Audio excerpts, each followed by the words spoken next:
Awaluddin ma'rifatullah, awalnya beragama makrifat kepada Allah, mengetahui Allah. Mengetahui Allah yang bukan sekedar katanya tapi kenyataannya. Itulah makrifat. Dengan makrifat kepada Allah, diri ini tidak akan pernah dibohongi atau dibodohi dengan berita atau kata-kata yang tidak bisa dibuktikan, seperti halnya mitos, doktrin, dan dogma. Assalamualaikum warahmatullahi wabarakatuh. A'udzubillahi minasyaitonirrajim. Bismillahirrahmanirrahim. Allahumma sholli ala sayyidina Muhammad. Amma ba'du. Dimulai dengan membaca diri sendiri. Mari kita bermakrifat kepada Allah, mengetahui Allah lewat sifat wajib bagi Allah yang 20. Saya mulai dari sifat kalam dan mutakalliman. Kalam artinya berfirman atau berbicara.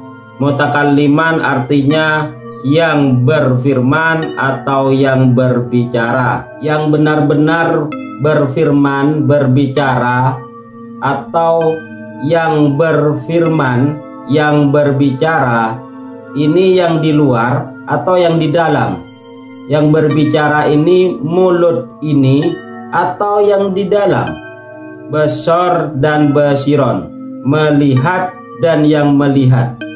Jadi yang benar-benar melihat dan yang melihat ini mata atau yang di dalam, hingga mengerti apa yang dilihat. Yang dilihat, apa yang dilihat oleh mata, yang dilihat seluruh gambar-gambar pikiran, ini yang benar-benar melihat. Ini yang mana? Apa hanya sebatas mata ini?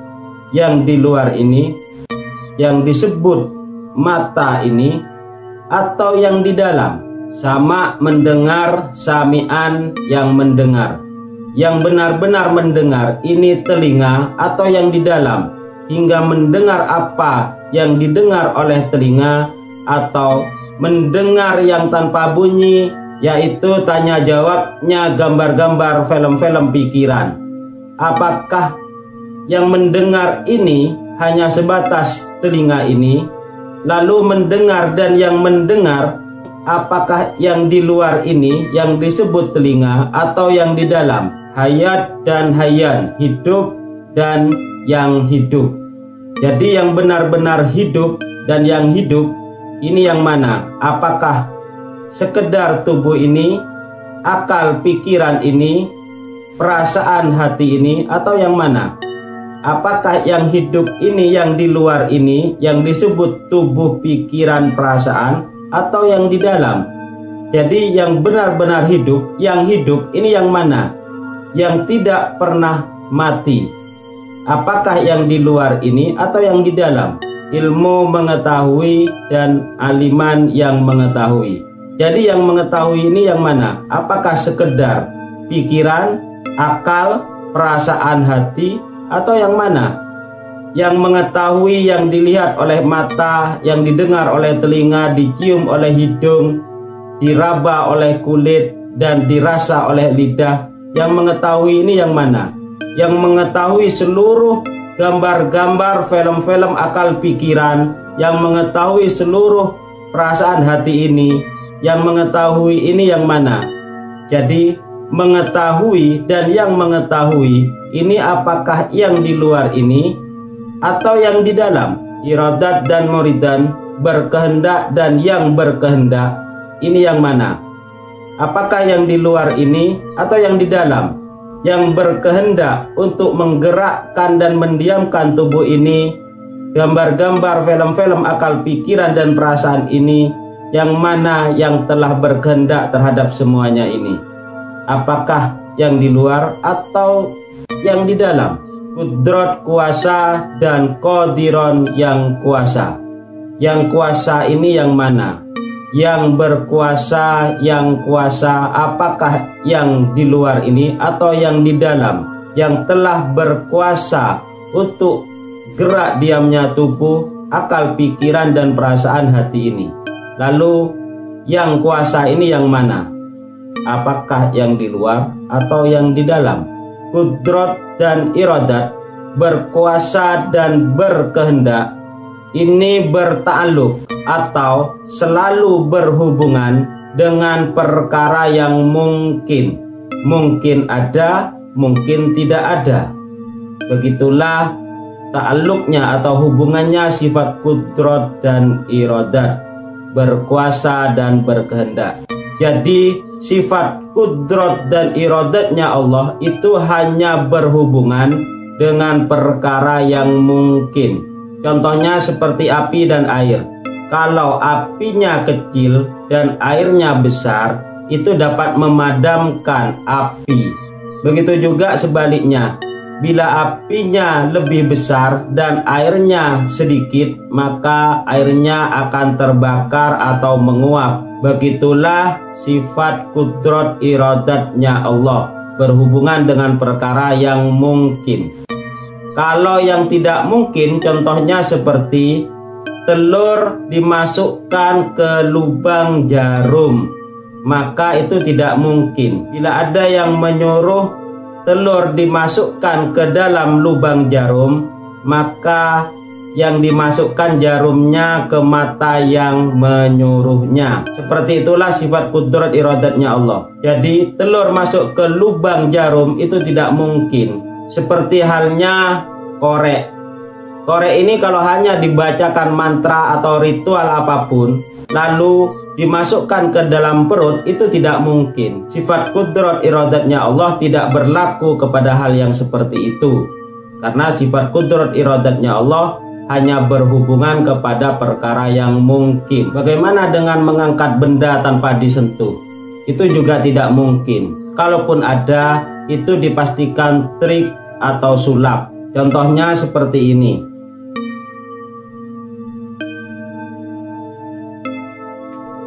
Ini hanyalah sulap yang memakai trik atau gimmick. Selanjutnya wahdaniyat 1. Ini perlu direnungkan, dihayati dan dirasakan. Yang mengetahui gerak diamnya tubuh, yang mengetahui gambar-gambar film-film akal pikiran dan perasaan hati, yang mengetahui ini apakah satu atau lebih dari satu. Rasakan yang di dalam ini apakah satu atau lebih dari satu. Sifat wahdaniyat ini dibagi menjadi 3. Yang pertama wahdaniyat fil af'al, 1 di dalam pekerjaannya, wahdaniyat fi sifat, 1 di dalam sifatnya, dan wahdaniyat fi dzat, 1 di dalam zatnya. Ini memerlukan akal, pikiran dan perenungan. Afala ta'qilun, afala tatafakkarun, afala yatadabbarun. Wahdaniyat fil af'al, 1 di dalam pekerjaannya. Pekerjaannya Allah ini disebut makhluk, ciptaan. Jadi yang dikerjakan itu yang disebut yang diciptakan, makhluk atau af'alullah, pekerjaannya Allah. Pekerjaannya Allah itu sendiri diciptakan oleh Allah, itu yang disebut makhluk. Contohnya seperti kuku. Yang telah menciptakan, mengatur dan menguasai kuku ini, itu adalah Allah. Begitulah wahdaniyat fil af'al, 1 di dalam pekerjaannya. Bukan hanya kuku, tapi seluruh tubuh ini juga seperti rambut, yang menciptakan, mengatur, menguasai pertumbuhannya, bentuknya, warnanya, itu adalah wahdaniyat fil af'al, 1 di dalam pekerjaannya, yang disebut makhluk atau ciptaan. Termasuk gambar-gambar film-film akal pikiran tentang yang sudah atau yang akan terjadi, itu juga disebut pekerjaan Allah atau makhluknya Allah, ciptaannya Allah. Hingga perasaan hati ini tersihir, terhipnotis atau tersugesti oleh gambar-gambar pikiran, ini juga pekerjaannya Allah atau af'alullah. Wahdaniyat fil af'al, 1 di dalam pekerjaannya. Wahdaniyat fis sifat, 1 di dalam sifatnya. Contohnya seperti kuku. Kuku ini adalah sifat kudrat iradatnya Allah, kuasa kehendaknya Allah, sifat ilmunya Allah. Jadi seperti itulah wahdaniyat fi sifat, satu di dalam sifatnya. Selanjutnya wahdaniyat fi dzat, satu di dalam dzatnya. Insya Allah akan saya bahas di pertemuan video-video selanjutnya. Qiyamuhu binafsihi, berdiri pada dzatnya sendiri, tidak membutuhkan segala sesuatu, atau juga disebut mandiri. Jadi Allah itu bersifat qiyamuhu binafsihi, tidak membutuhkan tempat, waktu, ruang, dan lain-lain. Berdiri pada dzatnya sendiri. Al-qayyumu qiyamuhu binafsihi, berdiri pada dzatnya sendiri. Jadi di saat dengan kata-kata Allah di atas atau Allah di dalam, itu untuk mengagungkan dan untuk mudah dipahami dan dimengerti. Dan silahkan dirasakan sendiri apakah benar-benar yang mengetahui, yang hidup, yang berkehendak, yang kuasa itu benar-benar ada di dalam, benar-benar bertempat di dalam. Silahkan direnungkan, dirasakan, dihayati. Apakah membutuhkan tempat? Mukhalafatul lil hawadisi, berbeda dengan perkara yang baru, dengan sesuatu yang baru. Jadi yang di dalam itu apakah sama dengan tubuh ini, dengan gambar-gambar pikiran, dengan perasaan hati? Silahkan dirasakan sendiri, direnungkan, dan dihayati. Apakah sama dengan seperti yang di luar? Apakah sama dengan sesuatu? Baqo artinya kekal, tetap, tidak berubah. Kalau tubuh ini bisa mati, pikiran bisa hilang, perasaan hati juga begitu. Tapi yang di dalam itu bersifat baqo, kekal, tetap, tidak berubah, tidak kepanasan, tidak kehujanan, dan tidak bisa mati. Qidam, dahulu, tidak ada permulaannya. Kalau tubuh ini dilahirkan, ada permulaannya. Juga akal pikiran, perasaan hati, ini juga ada permulaannya. Tetapi yang di dalam ini tidak pernah dilahirkan. Begitulah sifat qidam, tidak pernah dilahirkan dahulu atau tidak ada awalnya. Wujud ada, jadi dirasakan, direnungi, dihayati. Yang di dalam itu ada atau bagaimana? Adanya yang di dalam tidak sama dengan yang di luar, tidak berjenis kelamin, tidak ada umurnya, tua atau muda, tidak berbentuk, tapi ada, hidup, satu, dan tidak bertempat. Tapi segala sesuatu ini bertempat padanya, walaupun wujudnya itu bukan tempat. Kalau sudah sampai pada dimensi ini atau makom ini, seperti itulah sifat-sifatnya Allah, atau 20 sifat wajib bagi Allah. Dan bila sudah benar-benar makrifat kepada Allah, kepada dzatnya, sifatnya, dan pekerjaan Allah, maka akan menghilangkan selain Allah. La ilaha illallah, tidak ada segala sesuatu, tidak ada Tuhan illallah kecuali Allah. Jadi diri ini tidak bisa apa-apa, bisanya hanya kepasrahan totalitas, itu pun kalau dikehendaki. Dan juga akan memahami tentang yang disebut sakti, mau sakti dari mana, termasuk santet, bagaimana diri kita bisa mencelakai orang lain, sedangkan diri ini tidak bisa apa-apa, tidak mempunyai kemampuan apa-apa, semuanya hanyalah darinya. Bagaimana mungkin diri ini kesurupan yang lain kalau yang lain itu tidak ada? Bagaimana mungkin kita itu indigo melihat selainnya sedangkan selainnya itu tidak ada? Semuanya itu hanyalah permainan pikiran. Semua itu selain Allah itu hanyalah permainan gambar-gambar pikiran. Contohnya seperti hantu. itu hanyalah ciptaan atau permainan pikiran saja. Termasuk indigo bisa melihat makhluk-makhluk astral, dan itu pun hanyalah gambar-gambar film-film yang diciptakan oleh pikiran kita sendiri.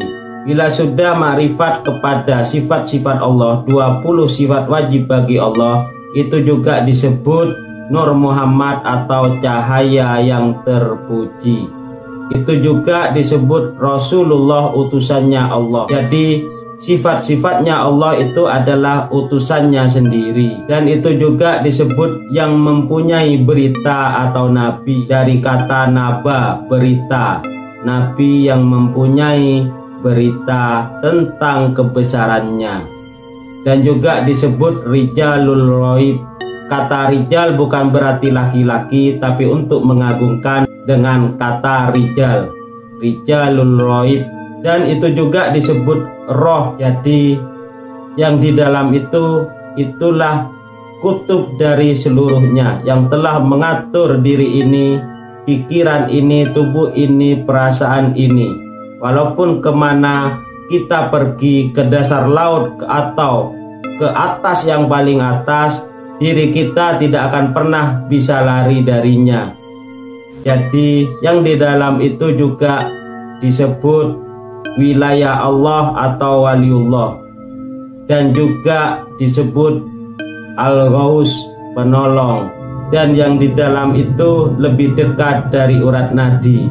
Qalbun mu'minun arsullah, hatinya orang mukmin itu arasnya Allah. Man arafa nafsah faqad arafa rabbah. Man arafa nafsah, barang siapa mengetahui dirinya, faqad arafa rabbah, maka pasti tahu akan Tuhannya. Yang di dalam ini juga disebut jannah atau surga. Ada kata-kata hubbul waton minal iman, mencintai tanah air itu sebagian dari iman. Jadi yang itu adalah tanah air kita, dan diri kita itu berasal dari sana, penduduk sana, yang disebut penduduk surga, dan akan kembali ke sana. Dan itu juga disebut Al-Quran Qadim atau guru waskita. Dalikal kitabu, kitab itu yang di dalam, la roibah, tidak ada keraguan, fihi, di dalamnya, hudal lil muttaqin, petunjuk bagi yang bertakwa, petunjuk bagi orang-orang yang bertakwa. Bila tidak mendapatkan petunjuk, itu menunjukkan masih belum kategori bertakwa. Dalikal kitabul la raiba fihi hudal lil muttaqin. Bila ada yang tidak dipahami, silahkan ditanyakan di kolom komentar. Dan saya akhiri, assalamualaikum warahmatullahi wabarakatuh.